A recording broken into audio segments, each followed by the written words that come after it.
우리에게 들을 수 있는 귀를 주셔서 성령께서 교회에게 하시는 말씀을 또 사모하게 하시고 듣게 하신 것에 감사를 드립니다. 오늘 저희가 읽은 본문은 두아디라 교회에 전하는 하나님의 예수님의 메시지인 것을 봅니다. 두아디라는 버가모와 서마나 중간 지점에 있습니다. 서마나 버가모 그리고 위쪽에 두 번째 보시면 두아디라라고 되어 있죠.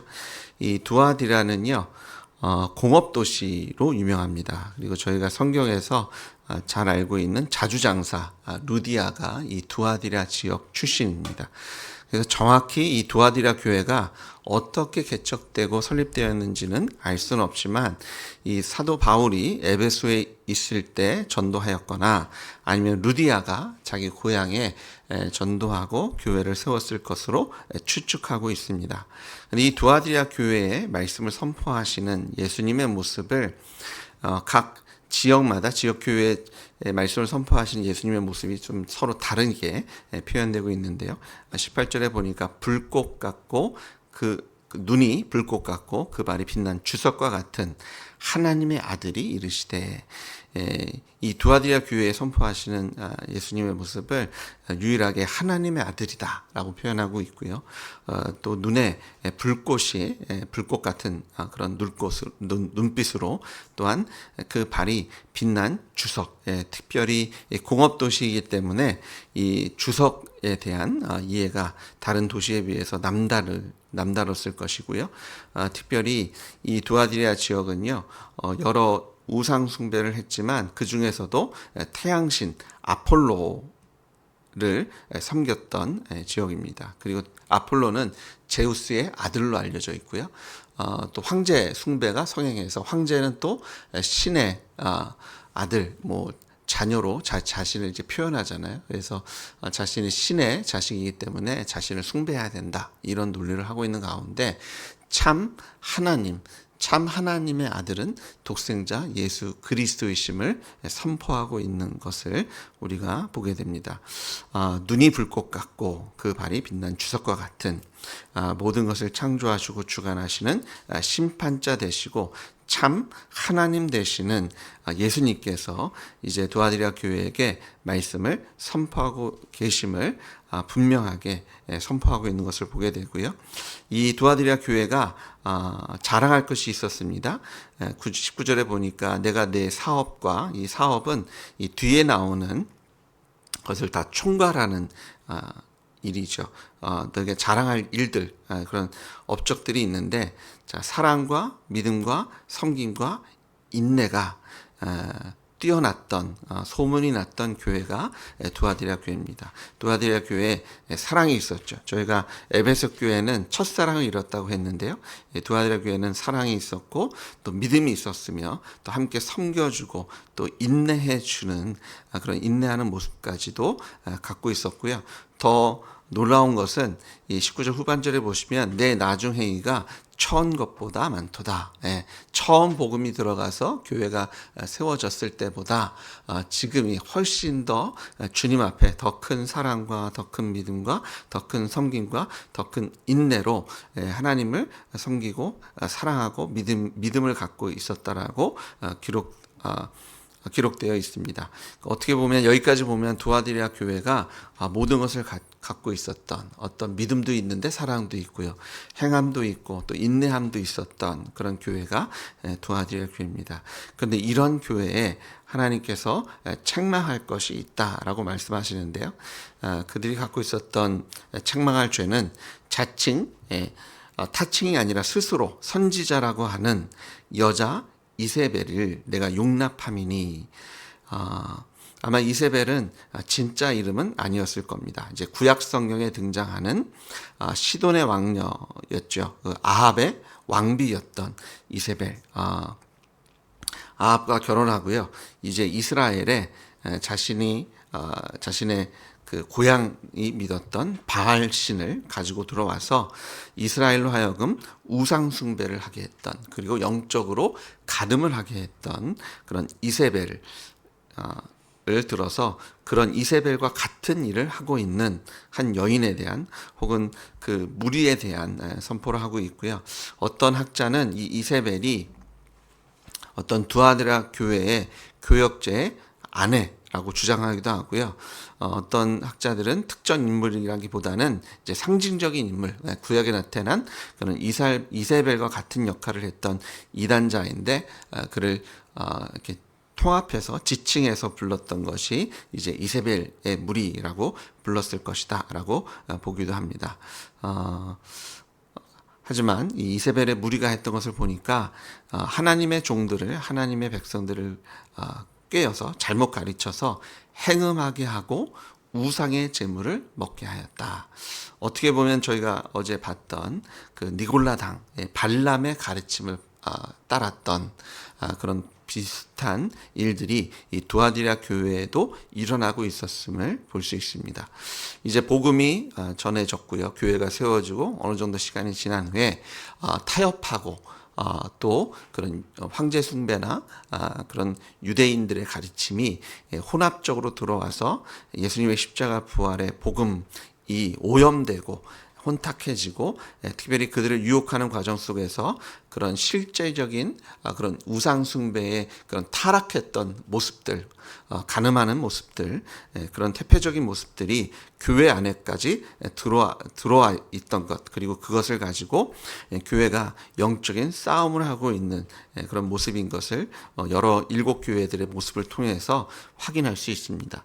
이 이세벨의 무리가 두아디라 교인들을 유혹해서요 하나님 앞에 간음하게 하고 또 우상 제물을 참여하고, 여기서 우상 제물을 먹는다는 것이 그냥 어떤 시장에서 고기를 샀는데 그 고기가 우상에게 이렇게 먼저 제사되었던 그런 고기였다, 이 정도의 문제는 아니었을 겁니다.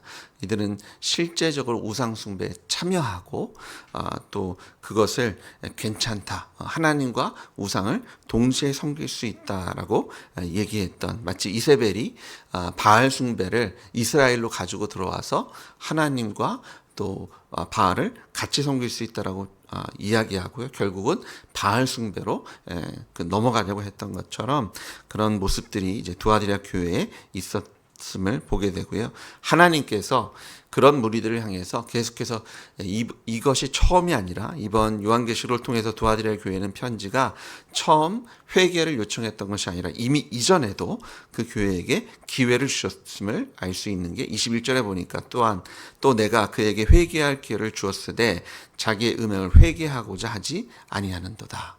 이미 한번 말씀하셨고 선포하셨지만 그럼에도 불구하고 회개하지 않았던, 하지만 다시 한번 사도 요한을 통해서 요한계시록을 기록하게 하시고 또 이것을 다시 두아디라 교회에게 보내서 선포되고 읽게 하심으로 또다시 한번 회개할 기회를 주고 계신 것을 보게 되고요.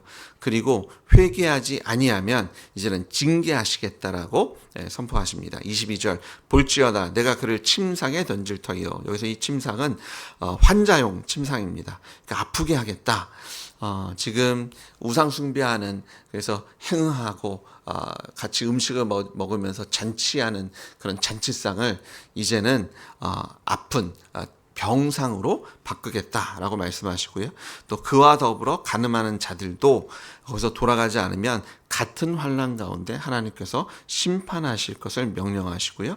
23절에 내가 사망으로 그의 자녀를 죽이리니, 여기서 자녀는 아마도 이제 이세벨의 그런 무리들의 가르침을 쫓았던 무리들을 이제 심판하시겠다라고 말씀하십니다.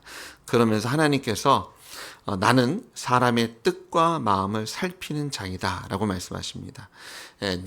눈이 불꽃 같은 그런 눈을 갖고 계시는 하나님, 사람들의 마음을 감찰할 그 사람의 중심을 보시는 하나님이심을 선포하십니다.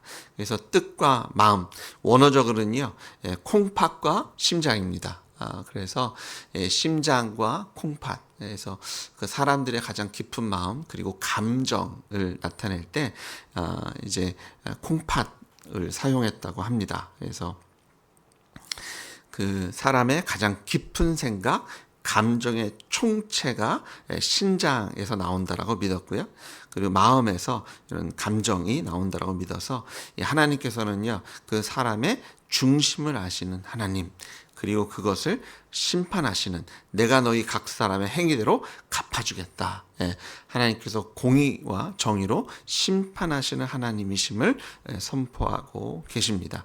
하나님은 사랑의 하나님, 회개할 기회를 주시지만 회개하지 않을 때 하나님께서 심판하시겠다라고 또 그 강력한 선포의 말씀을 통해서 회개할 것을 또 촉구하고 계신 것을 보게 되고요. 24절에 이 두아디아 교회가 하나님께 있었던 문제가 이 이세벨의 우상숭배의 문제 외에는 다른 것이 없음을 다시 한번 확인해 주시는 게, 두아디아에 남아 있어 이 교훈을 받지 아니하고 이세벨의 교훈을 받지 아니하고 소위 사탄의 깊은 것을 알지 못하는 너희에게 말하노니, 여기서 사탄의 깊은 것, 이것은 이런 주장을 했을 것이다 라고 생각을 합니다.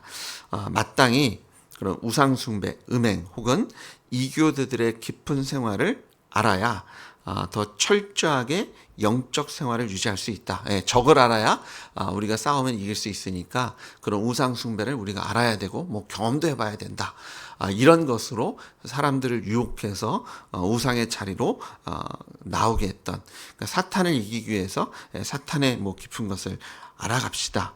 실제로 체험하면 죄가 더한 곳에 하나님의 은혜가 있지 않느냐, 이런 말도 되지 않는 잘못된 그런 해석을 가지고 사람들을 유혹했던, 그래서 오히려 그것을 모르고 오히려 경건하고 또 거룩하게 하나님을 지키는 그 무리들에게 이것 외에는 우상을 섬기는 것에서 돌아서는 것 외에는 다른 짐을 지울 것이 없다라고 말씀하십니다.